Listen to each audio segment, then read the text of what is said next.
안녕하세요. 여러분에게 행복을 찾아주는 법원은 회생형 출신 회생파산 전문 법무사 법학박사 최옥환입니다. 개인회생 업무를 하다 보면요, 가족 간의 채권 채무 관계 이거를 포함해야 될 경우가 있거든요. 이걸 이제 특수관계인이라는 용어를 많이 쓰고 있거든요. 그런데 상당히 좀 미묘한 게 있어요. 그래서 오늘은 이 가족 간의 채권 채무 관계 요 개인회생 절차에서 어떻게 처리를 할 것인가, 우리 사무실에서 실무를 직접 저와 함께 담당하고 계시는 우리 노 선생님과 한번 알아보도록 하겠습니다. 부모님이나 배우자 또 이런 형제 자매 이런 분들하고 사실 돈거래를 할 수가 있잖아요. 그렇죠, 할 수 있죠. 근데 이게 정상적인 관계라면 상관이 없는데 이분들이 이제 신용불량 상태가 돼가지고 개인회생을 진행을 해서 이게 채권자 목록에 포함을 시켜야 되는 요런 때 이제 문제가 되잖아요. 네. 뭐 정상적인 관계라면 아무 문제가 없죠. 네.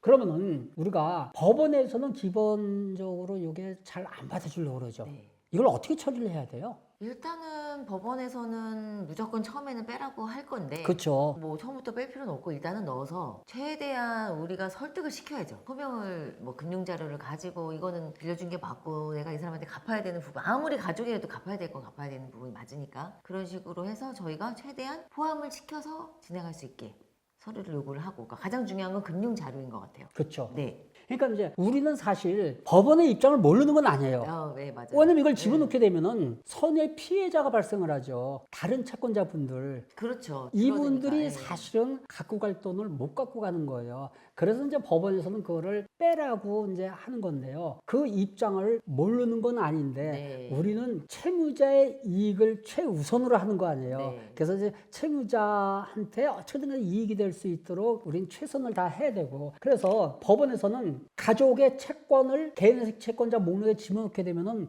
100% 보전 공고나 아니면 네. 보전 명령이 나와요. 네. 그렇다고 우리가 무조건 되고 그거를 주장할 수가 없잖아요.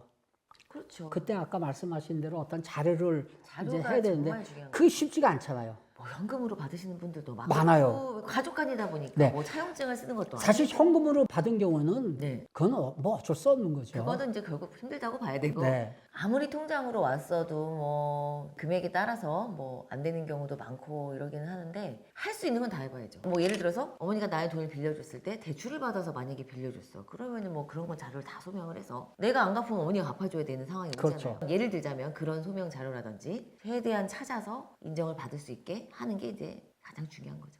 그러니까 이제 의뢰인께서 사실 그냥 처음부터 빼달라고 하면은 아, 그럼 너무 편하죠. 우리한테 땡큐죠. 네. 땡큐인데 우리 입장에서 보면은 네. 채무자 이분이 사실 부모 형제 또 이 배우자 이분들도 또 다른 데서 돈을 그럴 수 꼬아고 있어요. 올 수도 맞아요. 있어요. 네. 대출 받아 올 수도 네네. 있고, 그리고 요새 이제 그런 경우가 많은데요. 부모님 돈 같은 경우에 부모님의 노후 자금일 수도 있어요. 그럴 수 있죠. 실제로. 맞아요. 그럴 수 그러면 있어요. 네. 무조건 뺀다고 또 이 능사가 아니거든요. 결국 부모님들한테 큰 네. 피해가 오는 거니까. 네. 또, 예. 저희는 어떻게든 간에 본인이 그냥 그래도 빼달라고 그러면은 우리가 어우. 편하게 가는 거예요. 그런데 우리가 진짜 이걸 집어넣고 진행을 하게 되면 그 뒤처리를 하기가 맞아요. 쉽지 않잖아요. 네, 맞아요. 그러면은 법원에서는 친족간의 이 채권 채무 관계를 인정하지 않고 있다고 하는데 우리가 그래도 한번 해봐야 되지 않겠느냐라고 네. 해서 해요. 그러면은 예외가 없나요? 있죠. 가장 많았던 거는 부모님이 이 돈을 변제해주지 않으면 어떤 상황에 온다는, 부모 이제 예를 들자면 네. 형제라고 하더라도 그런 상황의 거를 소명하는 게 제일 좋더라고요. 그러니까 소명을 이제 어떻게 하느냐. 아, 그거는 또 개개인마다 약간 또 나가지고 어떤 소리라고 말씀드리기가, 예. 그렇죠.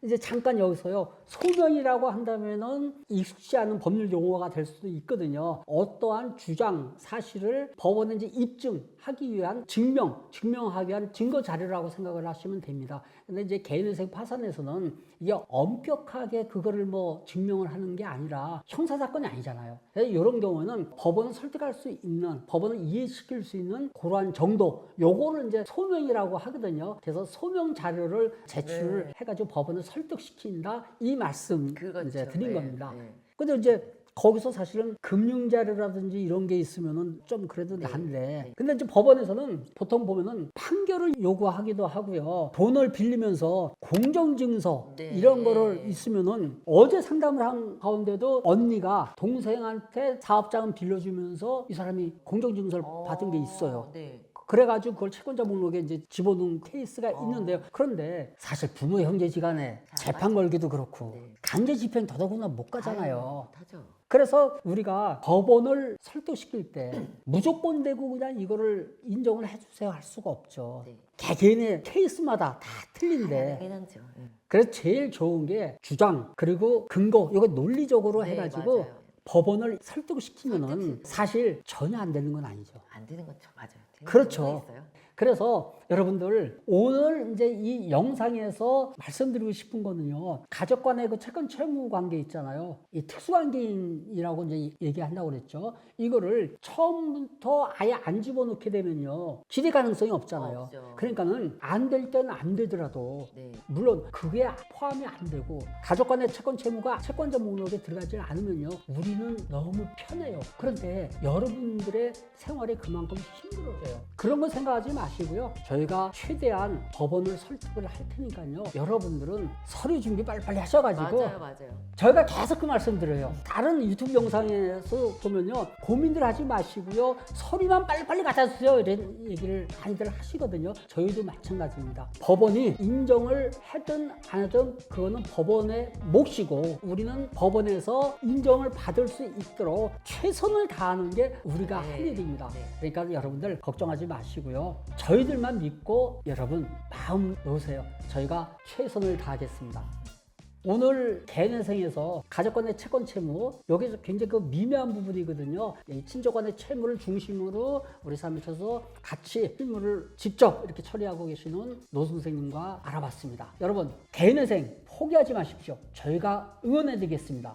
법원 회생유 출신 회생파산 전문 법무사 법학박사 최옥환 법무사의 회생TV는 여기서 마무리하겠습니다. 다음번에도 더 재미있고 유익한 컨텐츠로 찾아뵐 테니까요. 오늘 제 영상이 좋으셨다면 구독과 좋아요 눌러주시고 응원의 댓글 부탁드립니다. 다음 영상에서 뵙겠습니다. 안녕히 계세요.